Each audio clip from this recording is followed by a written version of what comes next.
안녕하세요. 3월 4일 화요일 캠퍼스 날개입니다. 여러분 새로운 한 주 저와 함께 또 말씀으로 힘차게 또 전진해 나가며 또 이번 한 주 안에서도 또 그만큼의 믿음의 성장을 이루는 그런 축복을 서로 나누기를 원합니다.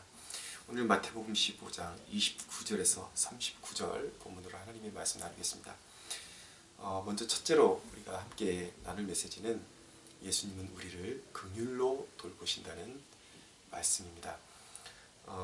예수님께서 이제 갈릴리 호숫가에 이르러서 큰 무리의 병을 고치시고 그들을 돌보아 주셨습니다. 그리고 32절에 주님께서 말씀하십니다. 내가 무리를 불쌍히 여기노라. 그들이 나와 함께 있은지 이미 사흘임에 먹을 것이 없도다. 길가에서 기진할까 하여 굶겨보내지 못하겠노라. 이것이 무리를 보시는 주님의 마음이었습니다. 여러분, 긍휼은 무엇입니까? 우리의 아픔을 이해하는 것입니다. 그리고 우리의 처지를 이해하는 것입니다. 우리의 처지를 이해하는 것을 또 다른 성경의 번역에 체휼이라고 그렇게 번역을 해놓았습니다. 주님께서는 우리의 아픔을 아시고 우리의 처지를 이해하십니다. 그리고 우리가 아파할 때 함께 아파하시고 우리의 고난의 현장 가운데 주님은 함께 하십니다. 여러분, 구원의 여정 중에 주님께서는 두 가지 일을 꼭 책임지시고 우리에게 베풀어 주십니다. 첫째는 무엇이냐면 영적으로 무너지지 않도록 돌봐주십니다. 여러분, 요한복음 4장에 보면 예수님께서 사마리아 여인에게 말씀하셨습니다. 내가 주는 물은 영생하도록 솟아나는 샘물이 될 것이다. 세상에 너희가 세상적으로 추구하는 그 모든 것들을 인해 마셨다가 다시 갈증을 느낄 것이지만 내가 너희에게 주는 물은 영원토록 너희를 목마르지 않게 하실 것이다 라는 약속을 주고 계신 것입니다. 사랑하는 여러분, 때로는 우리의 그 깊은 영혼의 밤 같은 상황들이 오기도 합니다. 그러나 여러분, 분명한 사실은 우리가 완전히 주저앉기 전에 주님께서는 반드시 우리 안에서 역사하시면서 우리가 영적으로 일어날 수 있도록 우리의 갈급함을, 정말 광야 같은 그 인생길에서 우리에게 충분한 생수를 공급해 주셔서 우리 내면이 힘을 얻고 다시 일어설 수 있는 능력을 허락해 주신다는 것입니다. 또 한 가지, 두 번째로 우리의 육신의 피로도 채우십니다. 여러분, 예수님은 선한 목자이십니다. 목자는 양떼를 푸른 초장으로 인도하십니다. 어떤 지역에 가장 좋은 풀들이 나고 양떼들이 정말 쉬면서 그 풀을 뜯어 먹을 수 있는지 목자는 다 알고 미리 파악하고 양떼를 이끌어가는 것입니다. 주님은 때마다 시마다 우리의 필요를 아시고 진정으로 필요한 것들을 주님께서는 공급해 주십니다. 우리의 필요를 채우십니다. 여러분, 주님은 때로는 훈련을 위해서 우리 인생 가운데 풍랑을 허락하시기도 하시지만 여러분, 결국 우리를 상하지 않게 보존해 나아가십니다. 사랑하는 여러분, 중요한 것은 무엇입니까? 주님 안에 거하는 것입니다. 주님을 온전히 신뢰하고 여러분, 주님의 인도하심을 신뢰하고 주님께로부터 벗어나지 않는 것, 여러분, 이것이 중요한 것입니다.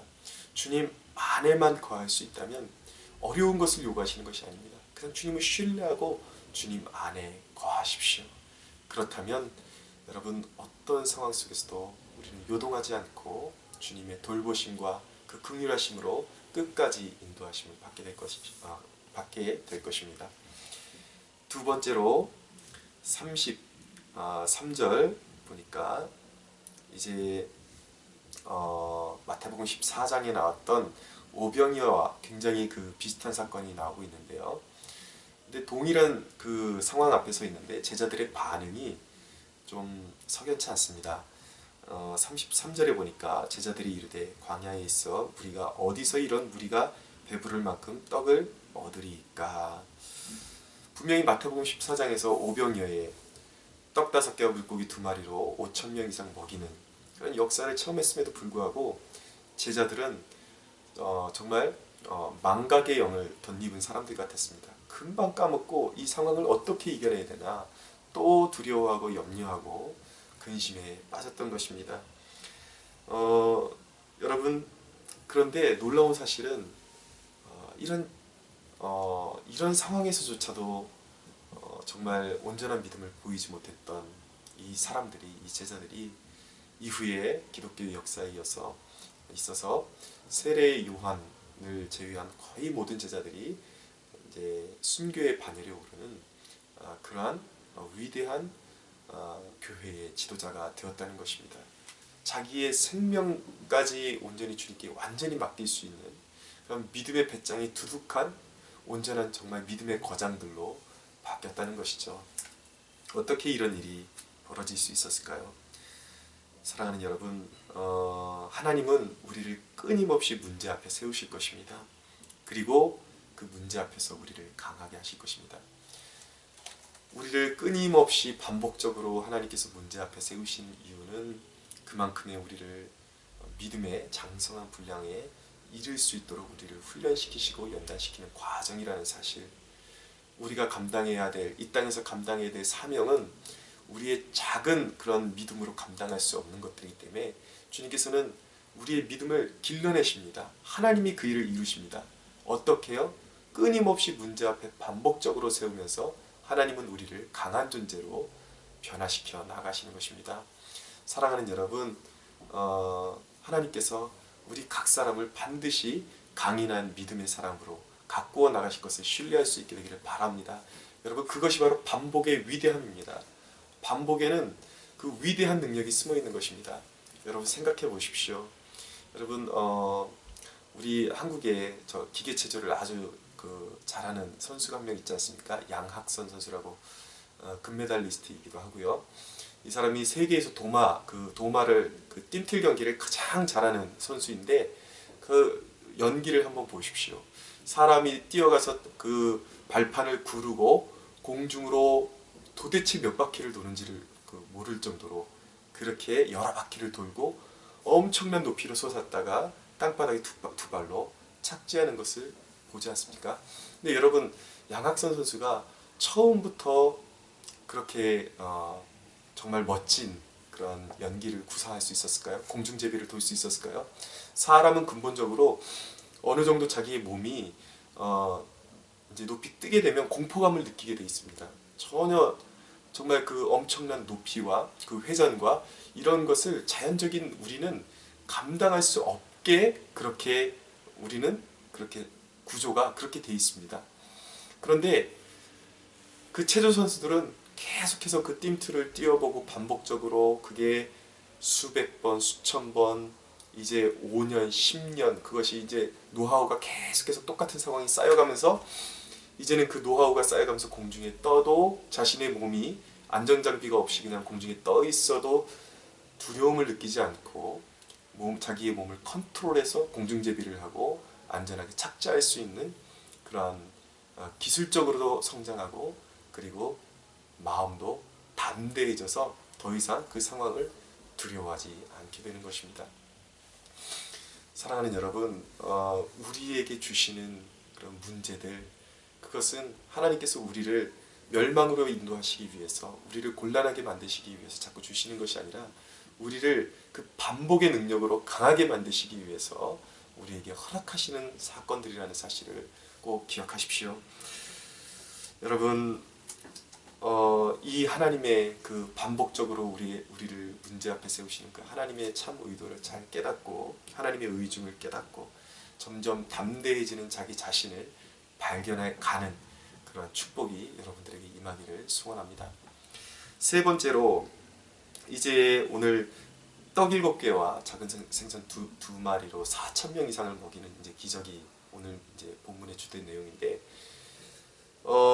이런 기사의 그 놀라운 그 역사의 그 중심에 물론 예수님이 계시죠. 예수님께서 이제 그 작은 것들을 참 보잘것없는 것들을 하늘을 우러러 축사하셨을 때 예수님의 손에서 그것은 기적이 일어났던 것입니다. 여러분, 기적의 근원은 예수님이십니다. 우리의 작은 것들, 연약함을 주님께 맡겨야 하는 것입니다.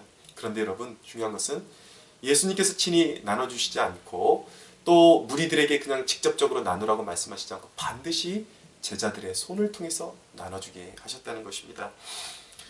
36절에 보니까 떡 7개와 그 생선을 가지사 축사하시고 떼어 제자들에게 주시니 제자들이 무리에게 주매 라고 말씀하고 있습니다. 제자들이 무리에게 주었다.